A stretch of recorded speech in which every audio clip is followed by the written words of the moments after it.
Sir આપે મને બોલાવી? હાજી બોલો શું કામ હતું? બેનજી, આ છોકરાને હું નહીં ભણાવી શકું. સર પ્લીઝ, હું સોરી બોલું છું. અરે મેં એને સવાલ પૂછ્યો કે તારા શરીરમાં કેટલું પાણી છે, તો મને કે અત્યારે કેટલું છે એની ખબર નથી, સવારે 1.5 ગ્લાસ કીધું હતું. મેં કીધું અરે સોંપડીમાં લખેલું હોય છે, તો મને કે મારી વાતો તમે સોંપડીમાં લખો છો શા માટે? સર એક મોકો આપો, હું એને ડોક્ટર બનાવવા માંગુ છું. ડોક્ટર બનાવો છે તો બેટા એ બતાવ.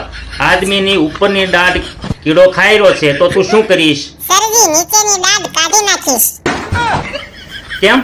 કેમ કે એની ઉપર ઊભો રહીને ખાઈ રહ્યો છે. બેનજી, આને તમે લઈ જાઓ, નહીતર આ મારું મગજ ખાઈ જશે. સર પ્લીઝ, હું સોરી બોલું છું.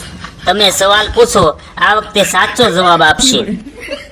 જો બેટા, એક આદમી આખા દિવસમાં એક ખાડો ખોદી શકે છે, તો 4 આદમી કેટલા દિવસમાં ખાડો ખોદી શકે? તમારું મગજ ખરાબ છે સર. જ્યારે એક આદમી ખાડો ખોદી શકે છે તો તમે 4 આદમી બોલાવો છો શા માટે?